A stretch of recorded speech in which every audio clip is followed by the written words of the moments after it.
नमस्कार. मागील भागासाठी चॅनलला भेट द्या. तर आता आपण पुढील स्टोरी बघू. ती माझी फार मोठी चूक होती. मी तसं म्हणायला नको होतं. फार चुकलं. मला प्रचंड मानसिक त्रास झाला. मी निर्विकारपणे म्हणाले. आवाजात दुःख नव्हतं, संवाद नव्हता. निलेश म्हणाले, मला कळतंय. पुरुष नेहमी स्त्रियांसाठी हे हत्यार वापरतात. हा घाव स्त्रीचं अंतःकरण रक्तबंबाळ करतो. तिचं मानसिक खच्चीकरण होतं. तू शुद्ध, पवित्र आहेस. तुझं चारित्र्य निष्कलंक आहे. मी इतकी खालची पातळी गाठायला नको होती. मला खरंच वाईट वाटतंय. मी गप्प होते. निलेशकडे बघितलं. काही क्षण तेही गप्प होते. मग एक दीर्घ श्वास घेऊन म्हणाले, तूही मला हुंड्यासाठी छळ केला म्हणालीस. पैशांचे लोभी म्हणालीस. मीही खोटंच सांगितलं. मीही चुकलेच. तसं काही नव्हतं. थोडा वेळ कोणीच बोलत नाही. मग मी म्हटलं, मी दुसरं काही म्हटलं असतं, पण तेवढ्यातच चहा आला. मी चहाचं कप उचलताना गरम चहा माझ्या बोटावर सांडला आणि मी कळवळले. निलेशनंही अभावितपणे म्हटलं, फार भाजलं का? आम्ही दोघांनी एकमेकांकडे बघितलं. तुझं कमरेचं दुखणं कसं आहे आता? निलेशचं विचारणं मला खटकलं. ठीक आहे. मी विषय संपवला. तुमचं हार्ट पुन्हा अटॅक वगैरे नाही ना आला? मी विचारलं. हार्ट ना? डॉक्टरांनी स्ट्रेस, स्टेरॉन, मेटल हॅरिसमेंटपासून दूर राहा म्हटलंय. निलेश म्हणाले. आम्ही एकमेकांकडे बघत राहिलो. जणू एकमेकांच्या चेहऱ्यावरचे ताणतणाव जाणून घेत होतो. एकटक बघता बघता मी विचारलं, औषध घेताय ना वेळच्या वेळी? आणि नियमितपणे? हो घेतो, पण आज नेमकी आणायला विसरलो. तरीच आज थकल्यासारखे दिसतंय. मी सहानुभूतीने म्हटलं. हो ते एक कारण आहेच. आणि बोलता बोलता ते थांबले. आणि मनावर ताणही आहेच ना. मी वाक्य पूर्ण केलं.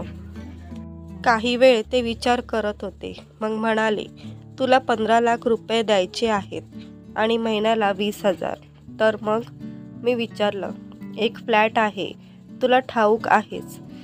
तो तुझ्या नावे करून देतो. सध्या 15 लाख माझ्यापाशी नाही आहेत. निलेशनं मनातलं गोष्ट सांगितली. त्या फ्लॅटची किंमत तर 30 लाख असेल. मला फक्त 15 लाखच हवेत. मी माझी बाजू बोलले.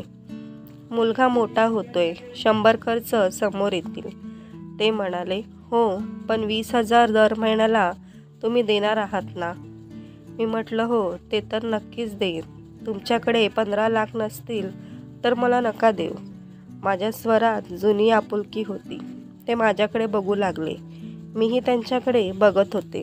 माझ्या मनात आलं, किती साधा सरळ माणूस आहे हा. एकेकाळी माझा होता. माझा नवरा इतका चांगला आणि मी त्याच्यातलं उणिवा बघत बसले. निलेशच्या चेहऱ्यावर मला वाचता आलं. ही अजूनही माझ्या तब्येतीची काळजी करते. पैसाही नको म्हणते. मीच हिला समजून घ्यायला कमी पडलो. आम्ही दोघं गप्प होतो. अगदी गुपचूप बसून होतो. फक्त एकमेकांचा चांगुलपणा आठवत होतो. दोघांच्या डोळ्यात अश्रू होते. मला एक सांगायचं आहे, जरा चाचरत ते म्हणाले. बोला ना. माझाही आवाज चिंब भिजलेला. मला जरा भीती वाटते. नका भिऊ, बिनधास्त बोला. कदाचित तुम्ही माझ्याच मनातलं बोलणार असाल. मला तुझी आठवण येते. नेहमीच यायची. मलाही. मी पटकन बोलून गेले. मी अजूनही तुझ्यावर प्रेम करतो. मी पण ताबडतोब मी म्हटलं. आमचे डोळे अधिकच पाणावले. आवाजात सच्चेपणा आणि चेहऱ्यावर एकमेकांविषयीचं अथांग प्रेम. आपण आपल्या आयुष्याला एक छानसं वळण नाही का देऊ शकणार? निलेशनं विचारलं. कसलं वळण? मी प्रश्नार्थक मुद्रेत. आपण पुन्हा एकत्र राहूयात एकमेकांबरोबर. पती पत्नीपेक्षाही मित्र म्हणून, एकमेकांचे पूरक म्हणून. पण मग ही फाईल, ही कागदपत्र? मी विचारला. पाडून टाकूयात, निलेश उत्साहानं म्हणाले. आणि आम्ही आपापल्या हातातली कागदपत्र फाडून चिंध्या करून भिरकावून दिली. आम्ही दोघंही उठलो. एकमेकांकडे बघून हसलो आणि एकमेकांचे हात हातात घेतले. दोन्हीकडचे वकील चकित होऊन बघत होते. आम्ही हातात हात घालून घराकडे निघालो. प्रथम माझ्या घरी गेलो. माझ्या आईवडिलांचे आशीर्वाद घेतले. त्यांना मनापासून आनंद झाला. गेली 2 वर्ष ते खूप मानसिक ताण सोसत होते. आज त्यांचे चेहरे आनंदाने उजळले होते. आमच्या मुलालाही खूप आनंद झाला. त्याला बरोबर घेऊन आम्ही आमच्या घरी आलो. आता हे घर फक्त आम्हा तिघांचं होतं. काळ बदलला, परिस्थिती बदलली, आम्हीही बदललो. आता आम्ही पती पत्नी आणि मित्र म्हणून राहतो. कुठंही कडवटपणा नाही.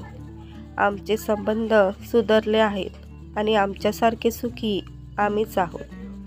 तर मित्रांनो, स्टोरी आवडल्यास व्हिडिओला लाईक करा आणि चॅनलला सबस्क्राईब करायला विसरू नका. धन्यवाद.